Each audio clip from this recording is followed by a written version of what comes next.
तैयारी रहती है। The PSLV C-57 in its XL version will carry Aditya L1 spacecraft having a mass of 1,480 kilograms.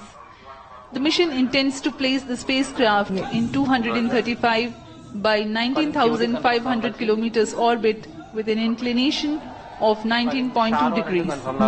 The total mission duration will be 3,799 seconds or 63 minutes 19 seconds. Apart from Doordarshan, you can watch the live telecast on ISRO website, YouTube, Facebook and Twitter.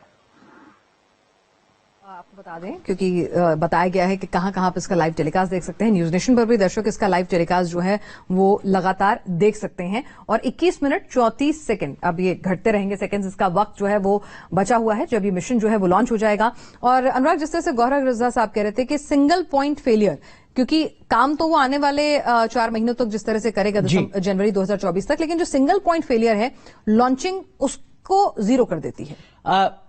सफल launching, बिल्कुल तो सफल launching और उसकी संभावना ही काफी ज्यादा, क्योंकि इसरो का जिस तरीके का गौरवशाली सफर रहा है, हमारे सहयोगी यासिर मुश्ताक बता रहे थे कि PSLV जो सबसे ज्यादा भरोसेमंद रॉकेट है जिसके जरिए इसको लॉन्च किया जा रहा है, उसने अब तक 59 बार उड़ान भरी है और 59 में से 57 बार वो सफल रहा है। तो जो सक्सेस रेट है वो काफी ज्यादा है और इसीलिए इसरो की टीम काफी ज्यादा गौरवान्वित है और साथ ही साथ वो भरोसा भी कर रही है कि सब कुछ सही रहेगा, ऑल इज वेल रहेगा। तैयारियां पूरी हो चुकी हैं और एक लंबा वक्त भी लगा है। पिनाज, साल 2008 में सबसे पहले आदित्य मिशन की बात की गई थी, 18-19 में इसकी लॉन्चिंग की जो तैयारी है उसको शुरू किया गया था और अब चंद्रयान 3 की सफलता के ठीक बाद आदित्य L1 की लॉन्चिंग हो रही है। तो एक लंबा सफर यहां पर मिशन सन ने पूरा किया है भारत में। बिल्कुल, और एक लंबा सफर भी तय किया है। और मतलब सबसे अच्छी बात आप देखिए अनुराग कि इसका जो बजट है, अगर आप लॉन्चिंग के बजट को छोड़ दें तो इसका जो खुद का अपना बजट है वो लगभग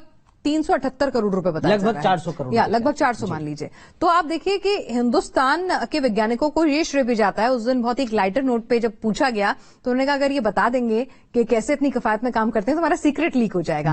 लेकिन ये हिंदुस्तान के वैज्ञानिकों की तारीफ है कि बहुत ही लिमिटेड रिसोर्स के अंदर भी इतने सक्सेसफुल मिशन को लॉन्च करना। और जो एक आम भारतवासी जो हम सबको सुन पा रहे होंगे, हम लगातार उनको भी बताने की कोशिश कर रहे हैं। देखिए, मिशन की सफलता के लिए हिंदुस्तान में आस्था और विज्ञान साथ साथ चलते हैं। तो जिस तरह से हमने देखा था चंद्रयान के लॉन्च के वक्त के मस्जिदों में नमाज अदा की जा रही थी, चर्च में प्रेयर्स हो रही थी, हवन हो रहे थे, तो आज भी कमोबेश वही तस्वीर जो है आ रही है और बच्चों का उत्साह जो है वो सबसे ज्यादा देखते ही बनता है। जिस तरह से एक के बाद एक मिशन जो है वो सक्सेस होता जाता है, उसका इफेक्ट, और क्योंकि अब हम एक डिजिटल कम्युनिकेशन एरा में जी रहे हैं अनुराग, तो उसकी एक्सेसिबिलिटी सबके पास है और वो सेंस ऑफ प्राइड जो है वो एक अलग तरह का जोश और उम्मीद भरती है। और बहुत ज्यादा जरूरी भी है पिनाज, भारत जैसे युवावादी वाले देश में जहां विज्ञान को लेकर लगातार ये सवाल खड़ा होता रहा कि क्या हम अपने देश के बजट में, सालाना बजट में रिसर्च और डेवलपमेंट पर उतना खर्च कर पाते हैं जितना दुनिया की बाकी बड़ी ताकतें करती हैं। तो जवाब हमेशा मिलता था कि नहीं, हम उतना खर्च नहीं कर पा रहे हैं। लेकिन इसरो का जो गौरवान्वित सफर कई दशकों का रहा है, उसके बाद खासकर चंद्रयान 3 की सफलता और अब आदित्य 1 की सफल लॉन्चिंग, इसके बाद ये भरोसा लगातार बढ़ता जा रहा है, जगता जा रहा है कि देश के जो नौनिहाल हैं, देश की जो युवा पीढ़ी है, उनका विज्ञान के प्रति जो रुझान है वो आने वाले वक्त में और ज्यादा बढ़ता रहेगा। और वो बेहद जरूरी है एक मुल्क के, एक समाज के विकास के लिए, समाज की तरक्की के लिए कि विज्ञान के प्रति रुझान ज्यादा बढ़े। बिल्कुल, और आपको बता दें कि आदित्य L1 करने क्या वाला है, क्योंकि कई बार आपके दिमाग में जहन, देखिए हमारे हाथ में मोबाइल आ जाता है, उसके अंदर फेस टाइम और आपके पास वीडियो कॉल्स और तमाम तरह की सुविधाएं आ जाती हैं, OTT प्लेटफॉर्म्स आ जाते हैं, तार वाले फोन से हम वायरलेस फोन पे स्विच हो जाते हैं। लेकिन इसको होने में कितना वक्त लगता है, इसको होने में सालों की रिसर्च, डेटा का अध्ययन, सैटेलाइट, तमाम चीजें जो हैं वो किस तरह से, इसी तरह के जो रिसर्च प्रोजेक्ट्स होते हैं उन्हीं का नतीजा होती हैं। तो यहां पर अभी क्या करने वाला है ये जो आदित्य L1 मिशन है, ये हम आपको समझाने की जरा कोशिश करते हैं। जो वैज्ञानिकों से हमने बातचीत की, उन्होंने जो जानकारी दी है, जो रिसर्च हमने जुटाई है, आदित्य L1 पे 7 पेलोड, यानी कि आम भाषा में कहें पेलोड बेसिकली वो सेंसर जिनका अलग अलग काम होगा, वो डिजाइंड होंगे, उसमें डेटा होगा, उसमें उस तरह से उसको तकनीक से लैस किया होगा कि वो अलग अलग चीज का अध्ययन करने वाले हैं। जिसके अंदर आपको बता दें कि ये 7 में से 4 पेलोड जो है वो सीधे सूर्य का अध्ययन करेंगे और बाकी के 3 जो हैं वो L1 यानी कि जो रेंज जिसको जो L1 पॉइंट कहा जाता है, जो अनुराग आप बता रहे सबसे सेफ पॉइंट है, इसलिए स्टडी के लिए उसे चुना गया है। तो जो L1 पॉइंट है जो इस वक्त हम स्क्रीन पर दिखा भी जी बिल्कुल, तो यहाँ पर जो पार्टिकल्स हैं तो उनका अध्ययन करेंगे, साथ ही जो सूर्य की सतह पर जो तूफान आते हैं उसके बाद किस तरह के इलेक्ट्रोमैग्नेटिक वो जो पूरी की पूरी वेव्स जो हैं वो आती हैं, उन तमाम चीजों का अध्ययन करेंगे। बाहरी सतह का तापमान जो है उसमें किस तरह के चेंजेस जो हैं, किस तरह से वो 10 लाख डिग्री तक पहुंच जाता है, इसका अध्ययन करेंगे। तो ये जो तमाम डेटाज होंगे ये क्या करते हैं कि हमारी सैटेलाइट जो हैं उनकी दिशा और उनके कामकाज में प्रभाव डाल सकते हैं। और कई बार तो हम क्या करते हैं, सैटेलाइट्स को शट डाउन कर देते हैं, जो कि एक नॉर्मल प्रोसीजर है, लेकिन एक एडवांस वार्निंग सिस्टम जो होता है उस तरह से हम इसको डेवलप करेंगे ताकि भविष्य में अगर सूर्य की सतह पर किसी भी तरह की उथल पुथल हो तो धरती के कामकाज में कोई उसका असर न आए। हमारे साथ एक और खास मेहमान आरसी कपूर साहब जुड़ चुके हैं। आप फॉर्मर साइंटिस्ट हैं, इसरो का लंबा अनुभव है। बहुत बहुत स्वागत है आरसी कपूर साहब आपका न्यूज नेशन पर। आज का दिन आपके लिए भी बहुत ज्यादा उत्साहित होगा, गौरवान्वित करने वाला होगा, हम जैसे तमाम बाकी भारतवासियों के साथ।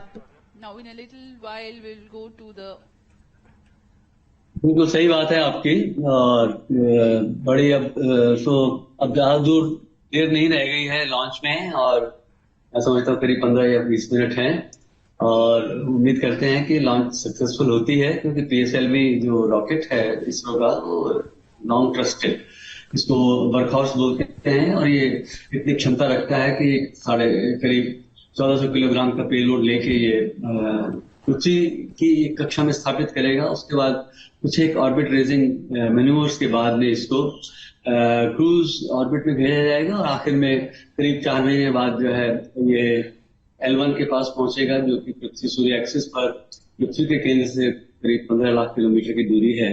और फिर जनवरी के महीने में उनको फिर एक और गुड न्यूज मिलनी चाहिए कि जब ये अपनी कक्षा में और अपने निर्धारित बिंदु पर स्थापित हो गया। यानी कि L1 पॉइंट तक आरसी कपूर साहब इसको पहुंचने में 4 महीने का वक्त लगेगा, जो फर्दर स्टडीज जो है वो वहां से करेगा। इस दौरान ये अलग अलग जो हमने अगर हम कहें कि जो स्टेप्स हैं अलग अलग, उन हर्डल्स को पार करता जाएगा, और जो L1 पॉइंट है जो इसका मेन फाइनल डेस्टिनेशन है उस तक पहुंचने में 4 महीने का वक्त लगेगा।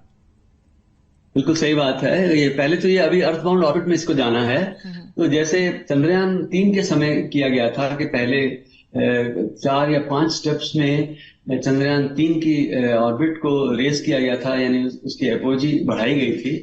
इसका मतलब है कि दीर्घवृत्ताकार कक्षा में जो दूरतम बिंदु है उसको हम और दूर पहुंचाते जाते हैं इंजन को थोड़ा सा फायर करके। वही विधि यहाँ भी अपनाई जानी है, और आखिर में जो है ये एक विशेष अर्थबाउंड ऑर्बिट से पहुंचने के बाद ये क्रूज ऑर्बिट में चलेगा, और फिर L1 तक की जो है यात्रा शुरू होगी। तो दूर है मंजिल, लेकिन हर किसी को भरोसा है और उम्मीद है सर आप जैसे वैज्ञानिकों पर। लेकिन एक सवाल लोगों के जहन में जिज्ञासा बस हो सकता है सर कि ये जो 15 लाख किलोमीटर का सफर है इसमें तो फ्यूल बहुत ज्यादा लगेगा, किस तरीके के फ्यूल का इस्तेमाल होता है, और इतनी लंबी दूरी के लिए फ्यूल कैसे मैनेज किया जाता है सर? 15 मिनट से कम का वक्त बचा है। आरसी कपूर साहब। देखिए बात यह है कि जैसे स्लिंग शॉट मेथड जिसको कहते हैं इसरो का, वो बड़ा कारगर मेथड है कि हर निकटतम बिंदु पर आकर जिस दीर्घवृत्ताकार कक्षा में हम अपने व्हीकल को रखते हैं, वो हर पेरिजी पर आके उसको एक थोड़ा सा पुश देते हैं इंजन चला के, उसकी गति थोड़ी सी बढ़ जाती है, वो और बड़ी कक्षा में पहुंच जाता है। तो कम से कम फ्यूल में हम ये बड़ी कक्षा अचीव कर लेते हैं कि फाइनली जो है जैसे आपने डोरी से बांधी हुई गेंद को आखिर में किसी समय आपने छोड़ दिया और वो गेंद जो है दूर पहुंच जाती है। तो ये सब जो चीज है ये आसान काम नहीं है, बड़े ही सही क्षण के ऊपर इसको करना होता है।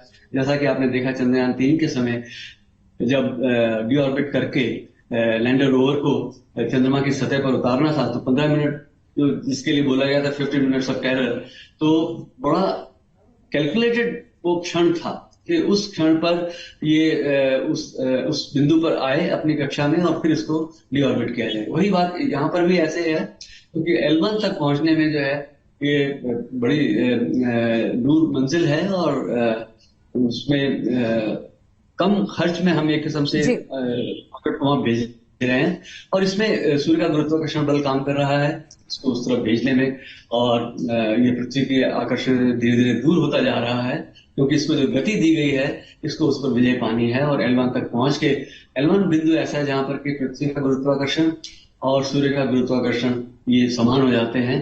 तो एक बिंदु जहां पर कि कोई सेलेस्टियल बॉडी नहीं है, कोई मास नहीं है, उसके चारों ओर इसको चक्कर लगाना है और हर समय